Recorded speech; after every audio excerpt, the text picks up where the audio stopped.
Welcome back to the Pitwall channel for our full review of the Japanese Grand Prix.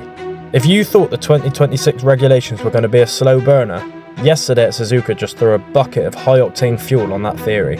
We just witnessed the most significant changing of the guard moment in 20 years. A 19-year-old just broke a record that many thought was untouchable. Max Verstappen is officially entering his Sarcastic villain arc, and we have a 50G impact that has the FIA called in emergency meetings before the teams even leave the paddock. Today, we're breaking down the 10 things we learned from the 2026 Japanese Grand Prix.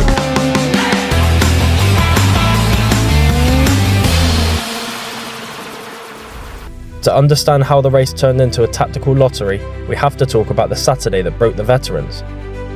5 things we learned from qualifying. 1. Kimi Antonelli is an S-tier glitch in the Matrix. He didn't just take pole, he did it whilst his onboard camera was literally glitching out. He clocked a 1 minute 28.778, and while the FOM feed cut away at 130R, allegedly because the cars were shedding 50 km an hour to harvest energy, Kimi's raw pace didn't blink.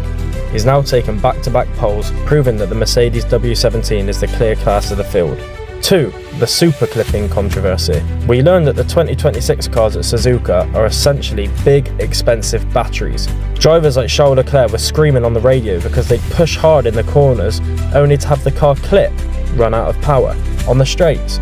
Leclerc called it a fucking joke. When a Ferrari driver is that mad after qualifying P4, you know the regs are in trouble. 3. The end of the Verstappen era?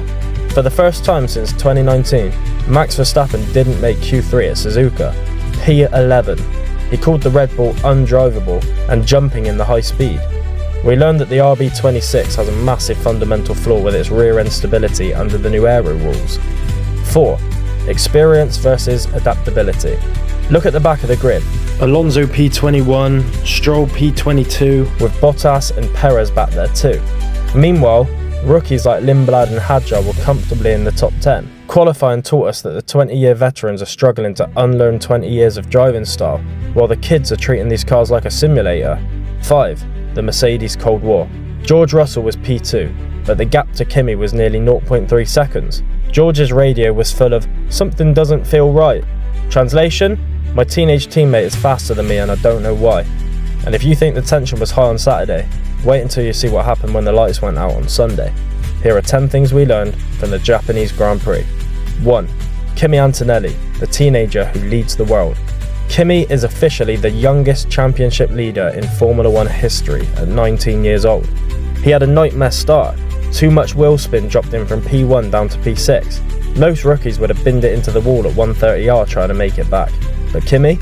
He just chilled, managed his battery, and waited for the race to come to him. He's not a rookie, he's a veteran in a 19-year-old's body. 2. Oscar Piastri, the best driver who didn't win. Oscar led over a third of this race. He jumped both Mercedes at the start and looked like he was cruising to a win. If it weren't for the safety car timing, we'd be talking about a McLaren masterclass. He finished P2, but he finally looked like the alpha at McLaren. 3. The 50G spoon shunt. Ollie Behrman's crash was the scariest moment of the season so far. 191 miles an hour into the barriers. 50G impact. But the scariest part wasn't even the crash itself. It was the reason why it happened. We'll get to the closing speed crisis in a moment. 4. Max Verstappen's comedy hour. Max finished P8, 30 seconds off the lead. The highlight was him waving Pierre Gasly past because his battery was empty. He's now suggesting he might quit after 2026 because the racing is anti-driving. When the GOAT of his generation starts sounding like a guy stuck in traffic, Red Bull seriously has a problem. 5. The closing speed crisis. This is what caused Behrman's crash. Because of the 2026 energy rules, Colapinto was harvesting, slowing down, while Behrman was deploying, full speed. The difference was 45 km an hour. The FIA is now holding emergency meetings because Suzuka proved these rules might actually be dangerous on high-speed tracks. 6. Charles Leclerc, the human shield. Leclerc's P3 was a miracle. He defended against George Russell for 15 laps with a car that was clearly slower on the straights. He's single-handedly keeping Ferrari's title hopes alive while Lewis Hamilton finished in P6 and is still trying to figure out the Italian's buttons on his steering wheel. 7. George Russell's safety car salt. George is officially the unluckiest man in 2026. He pitted 1 lap before the safety car, while Kimi got a half-price stop. He finished P4 and looked like he wanted to fight a cloud. The points gap between him and Kimi is growing, and George is running out of excuses. 8. Alpine is the best of the rest. Pierre Gasly in P7 holding off a Red Bull? We didn't have that on our 2026 bingo card. The Alpine-Mercedes partnership is working.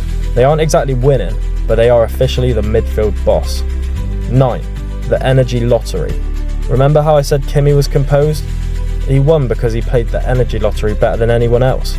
He saved his boost for the restart while others burned theirs trying to defend. In 2026, it's not about who's the fastest, it's about who has the most juice at the right time. 10. We have a real championship fight. For the first time in years, we leave Japan without a dominant Red Bull. We have a 19-year-old leading, a McLaren that can win on pace, and a Ferrari team that's scrappier than it's been for a long time. The 2026 era isn't just different, it's wide open. Suzuka 2026 was the reset button F1 desperately needed. We have a new hero in Kimi, a new villain in the 50G impact rules, and a championship that's impossible to predict. So, was Kimi's win pure luck, or is he the most talented new driver we've seen since Max? Would you like me to do a deep dive into the energy clipping data that's making these drivers so angry?